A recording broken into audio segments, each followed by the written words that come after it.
dari kelompok Angkatan 45 akan menampilkan video hasil analisis unsur intrinsik dari novel yang berjudul Midah Si Manis Bergigi Emas. Selamat menyaksikan. Ahmad Sauji Lubis di sini akan menjelaskan mengenai identitas dari novel yang berjudul Midah Si Manis Bergigi Emas, angkatan 1942 sampai 1950. Pengarang Pramudia Anantatur, tahun terbit Jakarta 2003, penerbit Lentera di Pantara. Jumlah halaman 134 halaman dengan ISBN 97993-1275. Baiklah, selanjutnya saya akan menjelaskan mengenai sinopsis dari novel Midah Si Manis Bergigi Emas. Midah merupakan seorang gadis manis anak Haji Abdul, pedagang dari kampung Cibatok, tetapi sudah tinggal di Jakarta. Kehadirannya di dunia ini begitu dinanti oleh kedua orang tuanya. Sebelum lahir, adik-adiknya, Midah begitu dimanja dan dikasihi oleh kedua orang tuanya. Tetapi begitu adik-adiknya lahir, kasih sayang dan kemanjaan yang dulu sempat dikecapnya tak pernah dirasakannya lagi. Hingga pada akhirnya ia mencari sendiri kebahagiaan di luar rumah. Kesenangannya akan musik juga berubah jalur, di mana semenjak kecil ayahnya selalu memperdengarkan lagu-lagu Umi Kalsum. Midah pun mulai menyukai lagu-lagu keroncong yang lebih mengena di hatinya. Sang ayah yang merasa tidak sesuai dengan selera musik Midah merusak koleksi iringan hitam lagu-lagu keroncong Midah. Hal itu menorehkan duka di hati Midah. Beranjak dewasa, Midah didorongkan oleh ayahnya yang seorang haji dengan kenalannya yang seorang haji juga. Akhirnya Midah dikawinkan dengan Haji Tarbus dari kampung Cibatok. Orangnya gagah, makmur, tetapi berkumis lebat dan bermata tajam. Sayang, Midah baru tahu istrinya sudah banyak ketika dia sudah hamil 3 bulan. Midah pun lari dari suaminya, merasa tidak menemukan kedamaian dalam pernikahannya. Midah pun melarikan diri dan suaminya dengan membawa buah hatinya yang masih dalam kandungan. Disinilah konflik bermula dan suaminya dengan membawa buah hatinya yang masih dalam kandungan. Disinilah konflik bermula saat Midah yang terbiasa hidup melangkah, saat Midah yang terbiasa hidup berkecukupan sekarang meninggalkan semua kemewahannya dan hidup melanglang buana tanpa harus tinggal di mana. Tidak berani langsung ke rumah orang tuanya. Midah menuju rumah Riyah, pembantunya dulu. Riyah menyampaikan kabar ini kepada Haji Abdul. Reaksinya marah sehingga Midah terpaksa pergi. Dia lantas bertemu dan bergabung dengan sebuah kelompok pengamen keroncong. Dalam keadaan hamil, Midah yang dipanggil Semanis ikut berkeliling untuk menyanyi di tengah kesulitan yang tidak punya uang dan tidak punya suami. Midah melahirkan anaknya. Bidan dan karyawan rumah sakit memperlakukannya dengan sinis dan kejam. Ketika mau keluar, bayinya telanjang, tidak diberi pakaian apapun. Di penginapan tempat rombongan pengamen tidur, dia disambut dengan dingin. Tapi kepala rombongan mau mengawininya. Midah bingung karena dia belum resmi cerai. Dia menolak sehingga dia dibenci. Ketika sedang menyusui anaknya, Midah bertemu Riyah. Midah tidak mau diajak pulang. Riyah mengikuti dan melihat bagaimana anak dengan majikannya pengamen keliling. Untuk menenangkan persaingan dengan Nini, penyanyi lain di rombongan, Midah pasang gigi emas. Akibatnya konflik menajam dan dia ditinggalkan rombongan itu. Midah sangat menyayangi anaknya dan perjuangannya tak sampai di situ. Midah tak kenal lelah. Midah sangat menyayangi anaknya dan perjuangannya tak hanya sampai di situ. Berita tentang Midah sampai ke Haji Abdul yang sudah surut usahanya. Dia terguncang dengan sedih dicarinya Midah ke berbagai tempat. Sayangnya usahanya gagal sehingga dia jatuh sakit. Siang malam Haji Abdul tenggelam dalam zikir. Midah menyanyi di daerah Jatinegara. Midah yang kosong akan hadirnya seorang laki-laki akhirnya menemukan sang pujaan hati, seorang polisi yang bernama Ahmad. Dia yang dulu pernah membela Midah dan dari perlakuan kasar orang-orang di dalam rombongan keroncongnya. Kebetulan juga polisi itu juga menyukai seni musik dan memperkenalkan Midah pada dunia radio dan mengajak Midah menyanyi di sana. Dia melatih Midah menyanyi. Midah akhirnya menyanyi radio. Suatu ketika orang tuanya mendengarkan, ibunya lantas mencarinya. Akhirnya dia temukan rumah Midah. Ketika dia datang hanya bertemu Rojali, anak Midah. Rojali dibawanya pulang. Midah merasakan kedamaian di dekat sang bini dan tanpa dilakukannya lagi, Midah mencurahkan segala rasa yang dimilikinya kepada pujaan hatinya, sampai-sampai Midah rela menyerahkan tubuhnya kepada sang pujaan hati. Suatu hari Midah sampaikan kepada Ahmad bahwa dia sudah hamil saat Midah positif mengandung anak dari sang polisi. Ia pun menyampaikan dan meminta pengakuan atas sang jabat. Tak sangka reaksi dari pujaan hatinya. Dia menuduh Midah sengaja menjebaknya dan mengatakan bahwa janin yang bersemayam di kandungan Midah bukanlah anaknya, karena banyak laki-laki yang dekat pada Midah dan Midah ibunya yang tidak kita. Baiklah, sekian sinopsis dari novel Midah si Manis Bergigi Emas. Baiklah, saya Anissa Rahman akan melanjutkan unsur intrinsik, tokoh dan penokohan.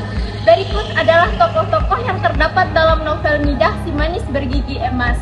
Penjelasannya beserta tokohnya. Yang pertama, Midah merupakan tokoh utama, memiliki sifat yang pertama tegar. Bukti kalimat dalam novel bahwa sekalipun penderitaan itu ditambah 5 derajat lagi, jiwanya akan tetap kuat menghadapi semua. Kalau tidak, orang tak lagi berpikir. Orang dengan sendirinya telah berjalan dan berbuat tanpa sepengetahuannya. Ia telah gila. Terdapat pada halaman 110. Yang kedua, berpendirian kuat. Bukti kalimat pada novel dan Midah terpancang kuat di atas bumi pendiriannya. Terdapat pada halaman 121. Yang ketiga, tabah. Bukti kalimat pada novel yang aku tidak keberatan apabila engkau tak mau mengakui anakku sendiri. Aku pun tidak keberatan kau tuduh bercampur dengan laki-laki lain. Baiklah, semua ini aku ambil untuk diriku sendiri dan engkau boleh terpandang sebagai orang baik-baik untuk selama-lamanya.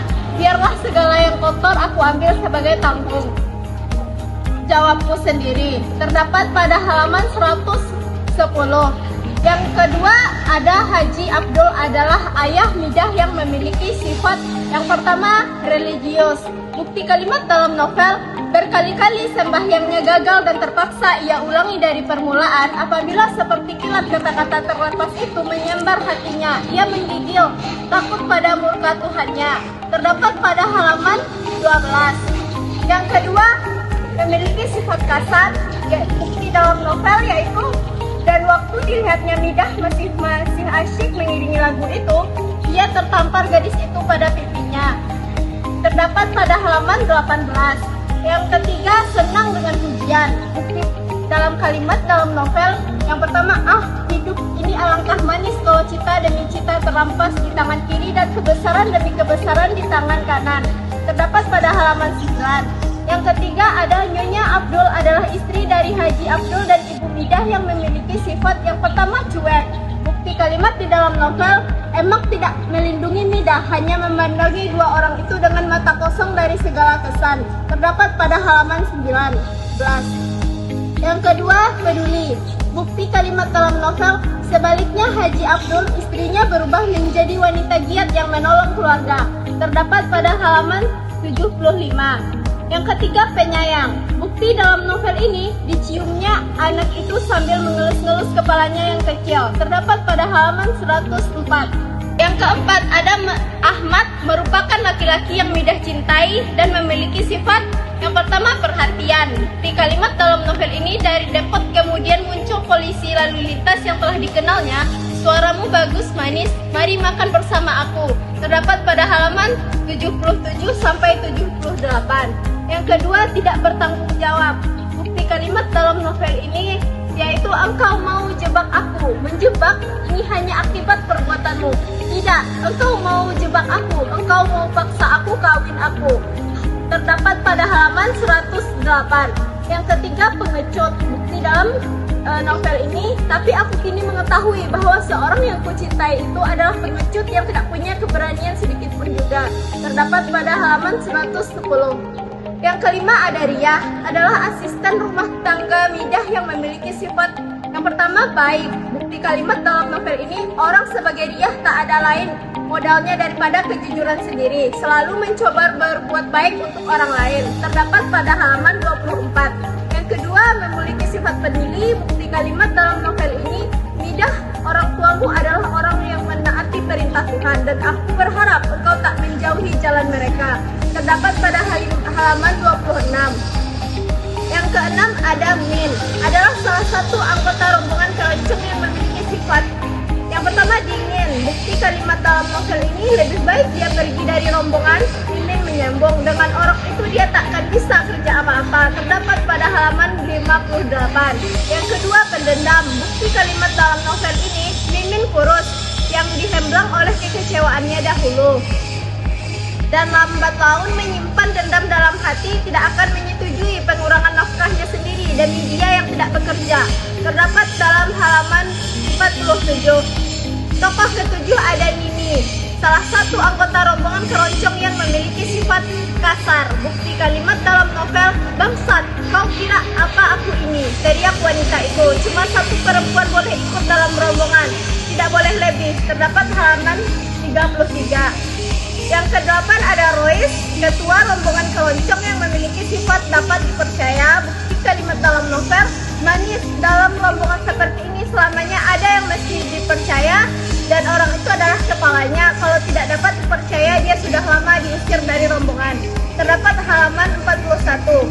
Yang kesembilan ada Rojali, anak pertama Midah yang belum berumur 1 tahun. Dia memiliki karakter sehat. Bukti kalimat dalam novel, dengan kaki gemetar Midah mengikuti bidan itu pergi ke kamar bayi. Dia tersenyum melihat anaknya yang merah sehat. Terdapat dalam halaman 55. Yang ke-10 ada Haji Terbus, adalah suami Midah yang bersifat diceritakan tokoh lain, yaitu Gagah. Bukti kalimat dalam novel, Midah dikawinkan dengan Haji Terbus dari Cibato, seseorang yang berperawakan gagah, tegap, berkumis lebat, dan bermata tajam. Terdapat pada halaman 20. Yang kedua, Kaya. Bukti kalimat dalam novel, perutnya yang menonjol ke depan dan langkah yang tidak pernah berisi keseimbangan menandakan dia seorang laki-laki yang mahir dalam memerintah dan biaya hidup dalam kekayaan. Terdapat halaman 20. Baik, saya Fadila Zahra. Saya di sini akan melanjutkan unsur intrinsik selanjutnya, yaitu tentang latar. Yang pertama, latar tempat. Latar tempat yang pertama yaitu rumah orang tua Midah. Terdapat pada halaman 115. Pada kalimat, pintu terbuka dan tahu-tahu ia telah masuk ke dalam ruang depan yang rembang-rembang. Ruang depan yang telah beribu-ribu kali dilintasinya. Yang kedua yaitu latar Jalan Raya Jakarta. Bukti pada kalimat ini terdapat pada halaman 17 dengan kalimat, ia terus mengikuti dari Kampung Duri dari Glodok ke Pasar Baru. Selanjutnya, yang ketiga, latar restoran. Bukti pada kalimat ini terdapat pada halaman 30 dengan kalimat, di warung tempat mereka makan, ia segera masuk dan memesan makan. Yang keempat yaitu hotel. Terdapat pada kalimat, akhirnya ia memberanikan diri masuk ke dalam hotel kecil pada halaman 28. Latar yang selanjutnya yaitu rumah sakit. Pada latar ini terdapat pada halaman 49 dengan kalimat, waktu sakit pertama menyerang perutnya, buru-buru ia pergi ke rumah sakit. Tetapi alangkah kagetnya ia waktu diketahuinya bahwa tidak segampang yang dikira-kiranya untuk dapat melahirkan di situ. Dengan menahan sakit perutnya, ia jawab dengan segala pertanyaan. Berkali-kali ia bilang bahwa ia sanggup membayar biaya perawatan melahirkan, tetapi segala usahanya tidak berhasil. Selanjutnya, latar Depot Tionghoa. Terdapat pada halaman 77 dengan kalimat, dan pada suatu hari, waktu ia sedang menyanyi di Depot orang Tionghoa, seseorang memberinya tepuk tangan. Ia malu, selama ini baru sekali inilah ia menerima tepuk tangan. Dari Depot kemudian muncul polisi lalu lintas yang telah dikenalnya. Selanjutnya, rumah Midah. Bukti kalimat ini terdapat pada kalimat, dengan beca ia dibawa ke sekitar daerah Matraman. di mana sebuah kamar telah disediakan untuknya. Sekali lihat, ia telah mendapatkan dan menentukan bahwa kamar ini akan memberinya tempat teduh dan kedamaian. Dia letakkan anaknya di ambin kayu yang dialasi tikar, dan kemudian berdua mereka duduk di kursi yang telah tersedia. Terdapat pada halaman 81. Selanjutnya, stasiun radio. Bukti kalimat pada novel ini, malam waktu itu ia tak berani masuk ke studio. Ia hanya menunggu di gapura dan menunggu. Terdapat pada halaman 98. Selanjutnya, taman. Terdapat pada halaman 107.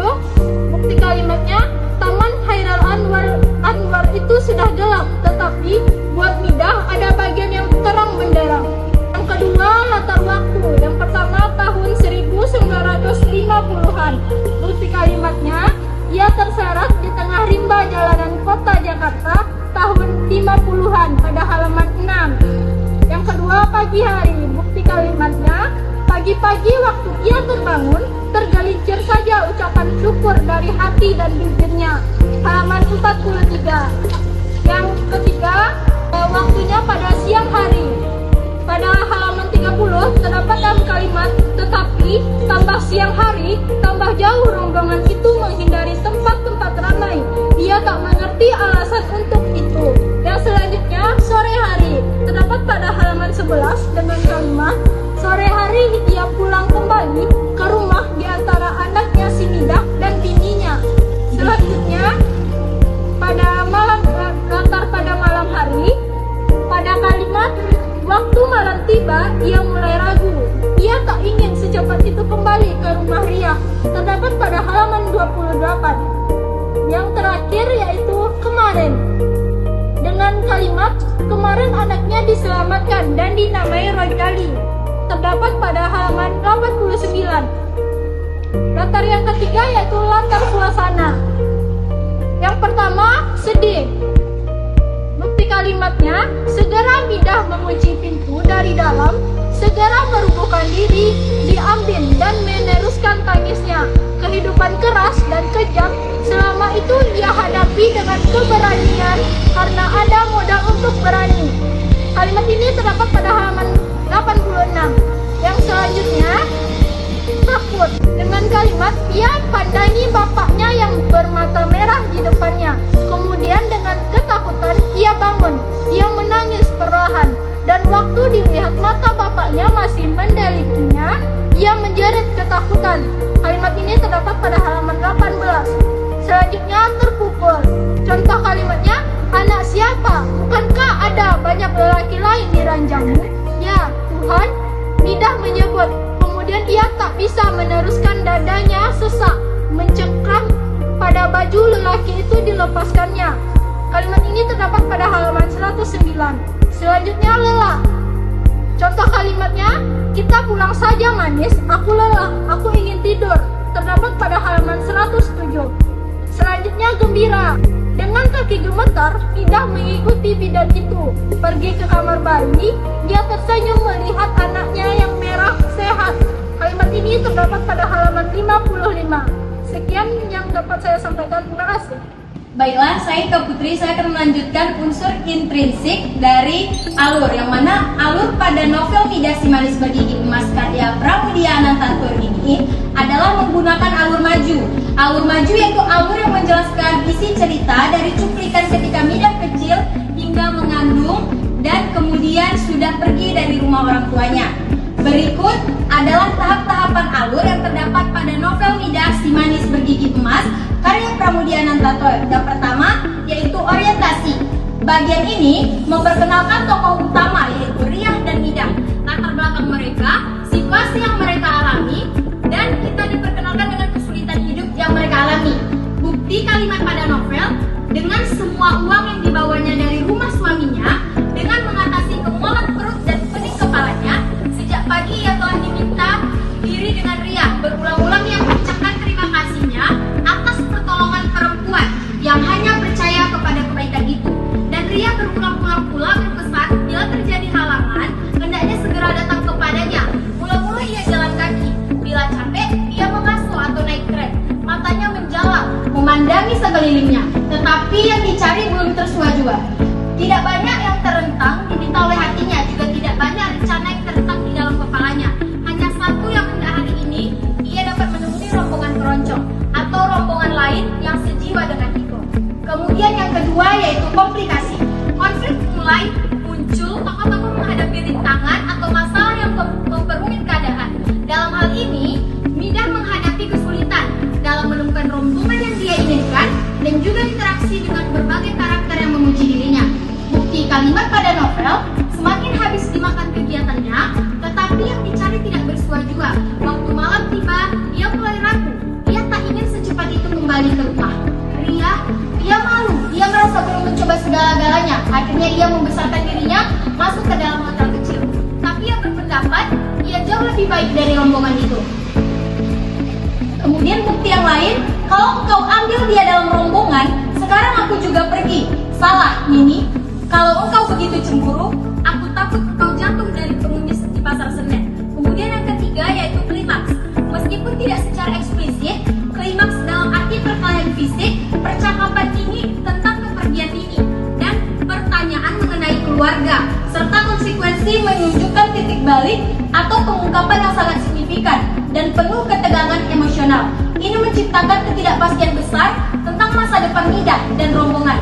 Bukti kalimat dalam novel pada klimaks ini yaitu, aku tahu kalian tidak kehilangan sedikit dari semangat kalian karena kepergian ini. Tapi yakinlah, lusa dia akan mencari kita. Tapi apa kata keluarganya? Tanya seorang dia bagaimana pendapat keluarganya nanti. Tanya kepala rombongan. Kemudian yang terakhir yaitu resolusi. Meskipun bukan akhir dari definitif dari keseluruhan novel, paragraf ini menunjukkan bagaimana Midah mulai beradaptasi dan mengambil peran yang lebih aktif dalam rombongan. Konflik-konflik yang sebelumnya lebih aktif dalam rombongan, yaitu kecemburuan, penolakan, mulai reda, dan ada penerimaan yang lebih besar. Ini adalah langkah menuju penyelesaian dari berbagai karakter Midah dalam konteks rombongan keroncong. Bukti kalimat pada novel, yaitu Midah tahu ia menjadi pusat perhatian. Dengan kesadarannya, ia berbuat hendak mempergunakan kesempatan yang sebaik-baiknya.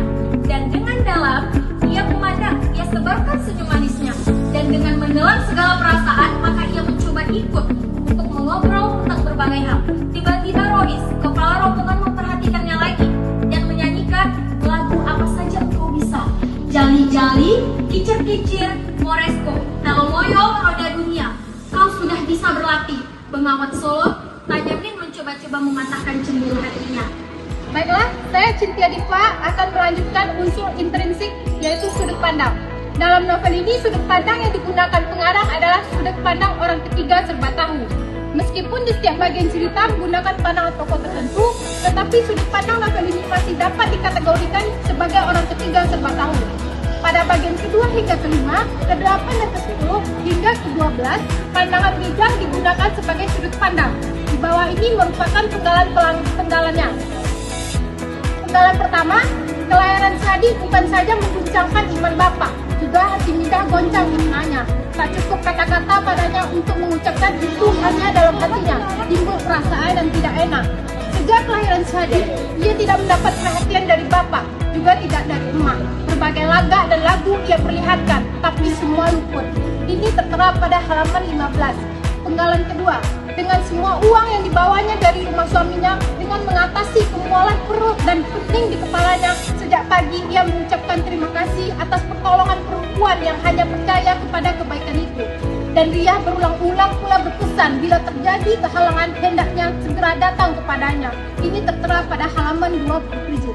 Mereka bergerak dari jalan ke jalan, dari restoran ke restoran, dan pada suatu kali ini dua berdiri emas kembali menggabungkan diri. Hal itu menggirangkan hati Midah, karena setidak-tidaknya ada wanita yang menyalurkan hawa nafsu rombongan itu. Ini tertera pada halaman 45. Pada bagian pertama dan ke-6 di dalam novel ini, Haji Abdul yang diceritakan bagaimana pandangannya. Di bawah ini merupakan penggalan pertama. Dan Haji Abdul tidaklah merugi tiap hari mengucapkan kata syukur kepada Tuhannya yang telah begitu murah terhadapnya, memberinya segala kesenangan dan kenikmatan yang sejak kecil didambakannya.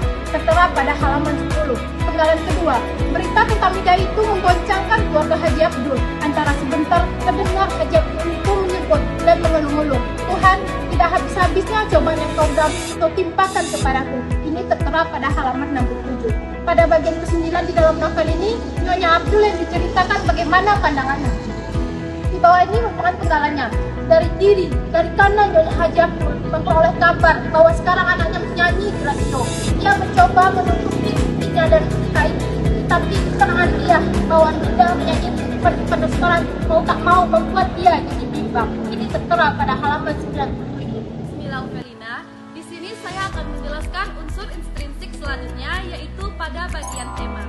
Tema yang terkandung dalam novel Midah si Manis Bergigi Emas adalah perjuangan hidup seorang gadis dalam menghadapi kehidupannya. Bukti kalimat dalam novel yang menggambarkan perjuangan Midah terdapat pada halaman 21 dengan kalimat, apalagi setelah diketahuinya bahwa Haji Terbus bukan bujang dan bukan muda. Bininya telah tersebar banyak di seluruh Cibatok. Ini diketahuinya waktu mengandung 3 bulan.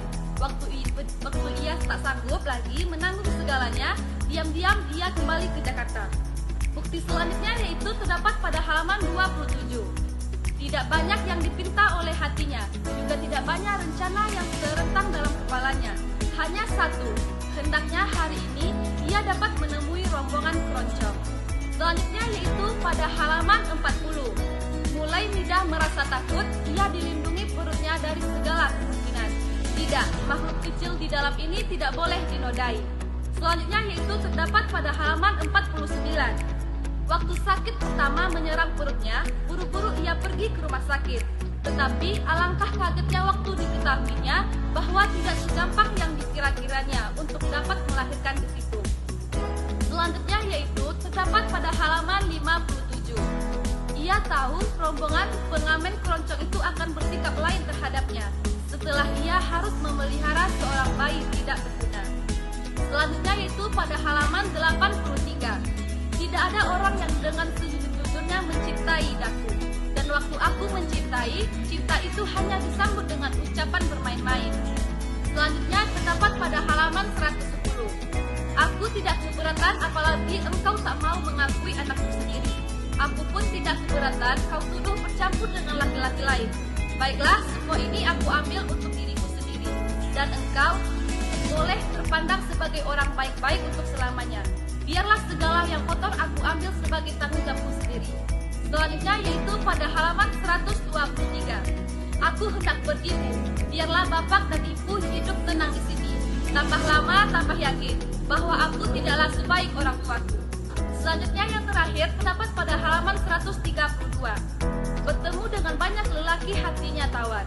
Sekali ia hidup untuk beberapa bulan di villa peristirahatan dengan hartawan Indonesia, Tionghoa, Arab, dan bangsa apalagi yang tidak. Selanjutnya, saya akan menjelaskan amanat yang terdapat pada novel ini. Amanat adalah pesan yang ingin disampaikan pengarang.